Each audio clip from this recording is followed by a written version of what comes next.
Hello, welcome to the Knife Yak channel. Today I'm going to give a comprehensive review of the Spyderco Bodacious.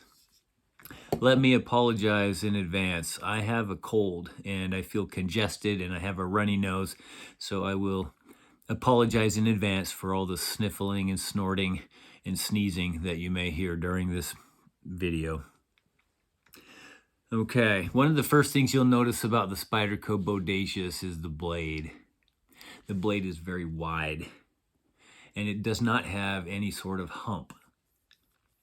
So if we compare it, for example, to a Spyderco PM2, you have this typical spider hump to accommodate the opening hole, right? The thumb hole. With the Bodacious, you don't get any of that. So you get a very smooth curve from the handle all the way around to the tip. In some ways, this is reminiscent of the native chief. It has a similar kind of a boomerang shape, right? It's like a gentle curve all the way from the butt end all the way up through the tip without any kind of a hump. There is some jimping here, which is effective. I'll address the jimping in some detail later on in this video when I do some cutting demonstrations. But let's just suffice it to say the jimping is very secure. It's a bit raspy, but effective, right? And let's see, I should another very important observation that I need to make about this blade is that there is no finger choil. As we see on many Spyderco knives, again, this is the PM2, you have a choil here.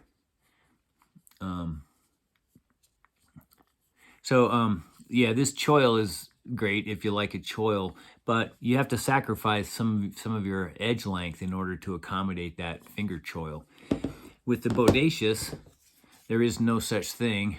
And this knife is often compared, the Bodacious is often compared to the Spyderco Shaman, which has a very similar blade shape, but it does have the finger choil.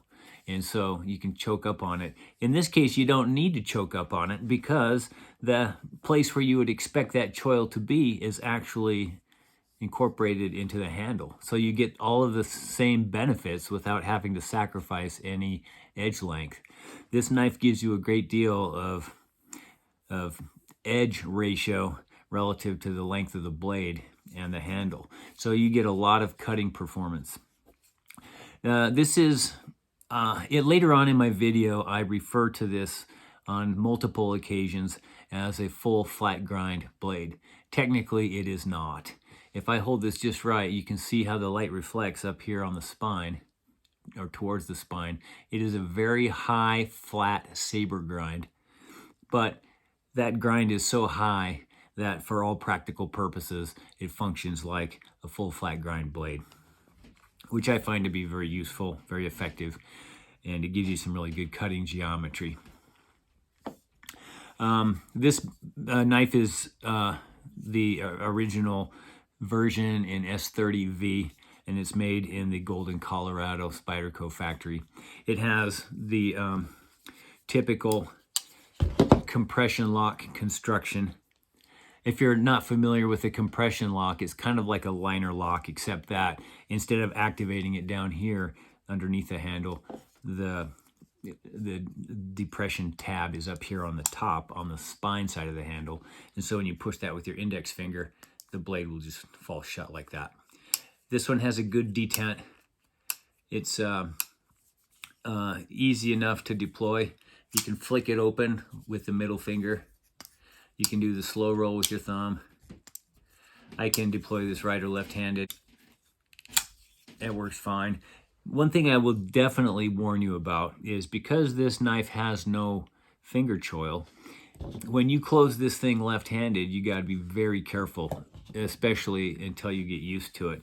If you're used to, say, a PM2 and you want to close the right-handed knife left-handedly, you can put your, I'll turn around so you can kind of see what I'm doing here. If you put your thumb against that tab right there and just let the blade fall, this choil will make contact with your finger, and it will not allow the edge to come in contact with any skin or flesh. See, the choil protects you from getting cut. Now, if you're used to doing that, if you've been doing that for years and you've got really accustomed to using that choil to protect your finger when you drop the blade shut, you will run a serious risk of cutting yourself when you do that with this Bodacious, because the edge is right there.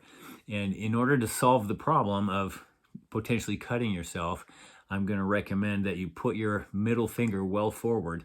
You'll see that there is actually a tiny bit of choil right here, just about 1/8 of an inch of unsharpened blade nearest the handle. So when you push that with your thumb, the blade will drop, but you want to have your index finger, your middle finger well forward, so when it falls shut, it will still give you the safe part of the blade, and then you can just close it like that, just like you would any other. Okay, so let's talk a little bit about the handle. The handle is made of smooth G10. This is the first knife I've ever had or handled that has smooth G10. I'm used to the more common textured or peel ply textured G10 like you see on this Spyderco. Typical Spyderco G10 has this kind of a rough, almost abrasive kind of a texture, which is kind of good. I kind of wish that this Bodacious had that same peel plied texture G10. Although I will mention that the advantage of having the smooth G10 is it is a lot less hard on the rim of your pocket. When you insert it or draw the knife from your pocket, you don't get that abrasive scratching action against the lip of your pocket. So I will point out that because the handle is fairly smooth, it makes it a little bit hard to draw the knife sometimes, especially if the rim of your pocket or the lip of your pocket has a thick kind of a welt or seam. I have a pair of pants here that I often wear, and this is it has a reinforced pocket. The pocket lip is reinforced with this kind of fake leather material, and so that's awesome since you don't wear out your pocket very much. But when you go to draw this thing, the clip is pretty firm, and when you go to draw this, there's not a whole lot of handle to hang on to, and so when you go to grab that and you come to that resistance of that seam right there, it's very iffy, problematic. Sometimes you'll be able to draw it, sometimes you won't, which is kind of a deal killer. So for this knife, if you're going to carry it in your pocket, I recommend one of my removable lanyards. I demonstrate how to make these lanyards in one of my early videos, but yeah, this is 3 triple snake knots with a loop, and I just run it through the handle. This is the handle, I should say the lanyard hole goes through the attachment point of the clip. There is no separate tube construction. It's just a hole through the scale and through the other scale. So I poke one end of this. I usually start on the clip side. So I just run that through like that, then just curl this around and tuck it in. And this gives me something firm to grab hold of. So now when I want to deploy this knife, I just reach into my pocket and grab that, and it comes out every time. Super convenient, all right? So the handle slabs are the same thickness that you would normally find on other typical Spyderco compression lock knives, and you'll notice that it has the same kind of liners that you're used to, obviously, because the compression lock needs to have a liner because one of the liners actually forms the lockup mechanism. If I hold this up to the light a certain way, I think you can maybe catch a reflection of the metal liners They are skeletonized stainless liners, very sturdy, very solid construction. The lockup on this particular specimen is excellent. It has the lockup is fully engaged, but it goes less than halfway across. So this one will have plenty of lifespan. It feels very secure. There is no wiggle, no wobble. Everything is completely solid, and it exudes reliability. I have no doubt that this knife will, my hand will break way before this lock gives way, I think. Typical compression lock construction means that there is and there's an open handle, which is good if you're trying to clean this thing out. There is a metal spacer on the back end of on the pommel end of the handle. Construction and fit and finish looks extremely good, very consistent. Lockup is firm, as I mentioned. Clip is the standard Spyderco spoon style clip. I will also mention, I mentioned in a previous video where I talk about my knife carry philosophy, that I often carry this knife as my user knife, my number 2 knife, which is carried in a belt pouch. I am wearing the belt pouch today, but it has a different knife in it right now. This is the Benchmade soft sheath. You can see my full review on this pouch on another video, but the Bodacious fits in there just fine. The knife is very wide, but it is just wide enough that it fills up the pouch snugly, but it leaves enough slack that you can easily put it in and take it out, even with the clip installed, which makes it really good. When I got this knife out of the box, the grind lines were not completely even. It was mostly good, but on one side of the blade, up near the tip, the grind line was too steep.